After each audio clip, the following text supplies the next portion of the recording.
कल रात को सोचिए, आप अपने बिस्तर पर हैं, टीवी चल रहा है और अचानक दुनिया का लाउडस्पीकर बोलता है इनकमिंग मिसाइल।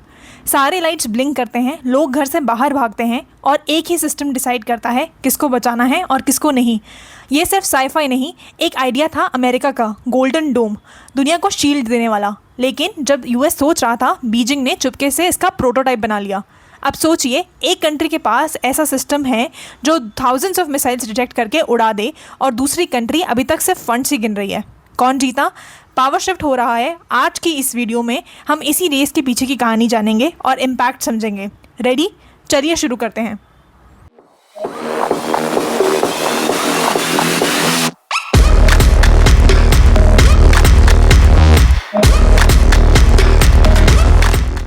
वेलकम बैक दोस्तों। यूएस और चाइना के बीच टेंशन्स बढ़ती चली जा रही हैं। कभी टैरिफ्स, कभी ट्रेड और कभी रेयर अर्थ एलिमेंट्स। इन सब के बीच में एक नई चीज़ भी ऐड हो गई है, चाइना का न्यू मिलिट्री इन्वेंशन। आज की वीडियो इसी के बारे में है। इसमें हम जानेंगे कि चाइना का ये न्यू इन्वेंशन क्या है, इसे चाइना कैसे यूज़ कर सकता है, क्यों चाइना ही ऐसी पहली कंट्री बनी जिसने इसे बनाया, और क्या है यूएस का एंगल। यूएस भी इसे बनाना चाहता था पर बना नहीं पाया, और अब इसका क्या इम्पैक्ट होगा इन दोनों कंट्रीज़ पे and the rest of the world. तो आइए इसे जानते हैं। ये स्टोरी स्टार्ट होती है एक आइडिया से। ये आइडिया था यूनाइटेड स्टेट्स ऑफ अमेरिका का, जिसे यूएस ने नाम दिया गोल्डन डोम। अब इसका पर्पस क्या है? गोल्डन डोम के पीछे यूएस का इंटेंशन था वर्ल्ड को प्रोटेक्ट करने का। ये एक ऐसा नेटवर्क होगा जो प्लानिटरी शील्ड बनाएगा to detect and destroy any missile launched on अर्थ।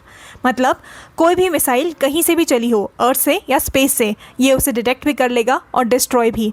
इससे यूएसए के पास एक स्पेशल पावर आ जाती कि वो किस कंट्री को प्रोटेक्ट करना चाहता है और किसे नहीं, यानी यूएसए का नेगोशिएटिंग पावर और बढ़ जाता। यही आइडिया था डोनाल्ड ट्रंप का, जिसे उन्होंने अनाउंस किया 2025 में और कहा था ये एक रेवोल्यूशन होगा ग्लोबल सिक्योरिटी में। लेकिन इससे पहले यूएस इस आइडिया को एग्जीक्यूट कर पाता, बीजिंग ने इसका प्रोटोटाइप बना लिया। बीजिंग ने एक प्रोटोटाइप बना लिया है of a global defence network. यही टारगेट अमेरिका का भी था, लेकिन अपने आप को सबसे आगे बताने वाली कंट्री इस चीज़ में चाइना से पीछे रह गई। चाइना का Nanjing research institute of electronic technology ने इसे डेवलप किया है। इस सिस्टम से चाइना 1000 से भी ज़्यादा मिसाइल्स जो कहीं से भी चलाई गई हों ऑन अर्थ या फिर स्पेस को टारगेट कर सकता है, डिटेक्ट कर सकता है और डिस्ट्रॉय भी कर सकता है। आप जानते हैं ये सिस्टम ऑपरेट कैसे करता है। इसे ऑपरेट करने के लिए चाहिए कुछ सेंसर्स जो स्पेस, सी, एयर या लैंड कहीं पे भी हो सकते हैं। इन सेंसर्स से जो भी इंफॉर्मेशन कलेक्ट होगी ये उसे एनालाइज करेगा और प्रायोरिटाइज करेगा इनकमिंग थ्रेट्स को और स्टोर करेगा अपने रिकॉर्ड्स में। अब चाइना सिर्फ रडार्स और सैटेलाइट्स के ही डेटा को नहीं यूज़ करेगा, बल्कि हर मिलिट्री ऑर्गेनाइजेशन, सप्लायर्स और प्लेटफॉर्म्स को भी यूज़ करेगा टू गैदर इन्फॉर्मेशन।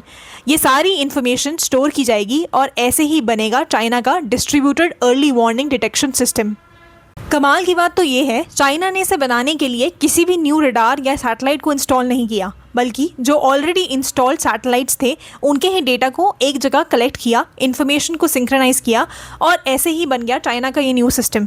अब अगर दुनिया में कहीं भी चाइना पे मिसाइल चली तो ये सिस्टम उसका फ्लाइट ट्रैजेक्टरीज, वेपन टाइप्स और डिकॉय सब डिटेक्ट कर सकता है और उसे यूज़ कर सकता है टू डिस्ट्रॉय इट, और ये सब रियल टाइम बेसिस पे होगा। वहीं दूसरी तरफ अमेरिका अभी भी अपने गोल्डन डोम के लिए फंड्स कलेक्ट कर रहा है।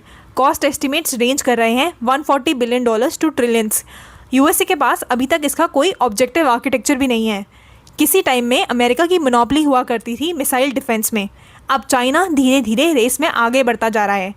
अब आप लोगों को लगेगा चलो चाइना की इकोनॉमी ठीक है, वो कर सकते हैं, लेकिन चाइना के बाद एक ऐसी कंट्री है जिसने इस सिस्टम को बनाना स्टार्ट कर दिया है, और वो है ताइवान। ताइवान ने टी डोम करके एक सिस्टम लॉन्च करने की बात चल रही है। डिस्कशंस हो रहे हैं ताइवान के पार्लियामेंट में और बजट एलोकेट होने वाला है। लेकिन इस स्टोरी में यूएसए कहाँ है? जिसका सारा आइडिया था वही स्टोरी से गायब है। डोनाल्ड ट्रंप का ये आइडिया जो उन्होंने लॉन्च किया था 2025 में, अभी एग्जीक्यूशन के हर्डल्स में फंसा हुआ है।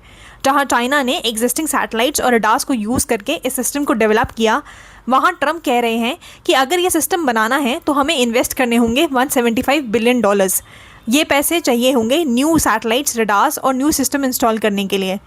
लेकिन सबसे शॉकिंग बात ये है, इस इन्वेस्टमेंट का पार्ट एक और कंट्री बनना चाहती है, और वो है कनाडा। वही कनाडा जिसे डोनाल्ड ट्रंप ने आते ही एक ऑफ़र दिया था कि तुम हमारी 51st स्टेट बन जाओ, क्योंकि हम वैसे भी कनाडा के साथ बहुत ट्रेड करते हैं। उसी कनाडा पे फिर उन्होंने बाद में टैरिफ्स भी लगाए और अब वो भी यूएसए के साथ मिलके इस गोल्डन डोम को बनाना चाहती है। लेकिन कनाडा को अगर ये सिस्टम चाहिए तो उसे अपनी स्पेस देनी होगी टू यूएसए, ताकि वो न्यू रडार सैटेलाइट्स इंस्टॉल कर सके, यानी अपनी कंट्री की ज़मीन पे सैटेलाइट्स किसी और के। This will be a threat to Canada sovereignty. अब जानते हैं क्यों गोल्डन डोम इतना इंपॉर्टेंट है कि सारी कंट्रीज इसे बनाना चाहती हैं। तो इसका असली रीज़न है गोल्डन डोम का छोटा वर्जन आयरन डोम, जो इजराइल ने बनाया है, जिसका डेमो सब देख चुके हैं इजराइल गाज़ा की लड़ाई में। इजराइल का आयरन डोम दुनिया भर में एक लेजेंड बन चुका है, एक ऐसा मिसाइल सिस्टम जो हर इनकमिंग रॉकेट को हवा में ही उड़ा देता है। अब चाइना ने उसका अपग्रेडेड वर्जन बना दिया है, द गोल्डन डोम। ये सिर्फ एक कॉपी नहीं बल्कि एक AI powered hypersonic level shield है, जो इजराइल के आयरन डोम से भी फास्ट और ज़्यादा इंटेलिजेंट माना जा रहा है। आज हर कंट्री चाहती है अपना डोम, क्योंकि मॉडर्न वॉर में अब सिर्फ अटैक पर नहीं, प्रोटेक्शन और इंटरसेप्शन पर भी टिक गया है। गोल्डन डोम सिर्फ मिसाइल को नहीं रोकता, ये एक मैसेज है, हम पर कोई हाथ नहीं डाल सकता। जिसके पास डोम सिस्टम है उसके पास नेशनल सर्वाइवल का इंश्योरेंस है। और इसीलिए आज दुनिया भर के नेशंस अमेरिका से लेकर इंडिया तक अपने वर्जन ऑफ द डोम बनाने की रेस में लगे हुए हैं।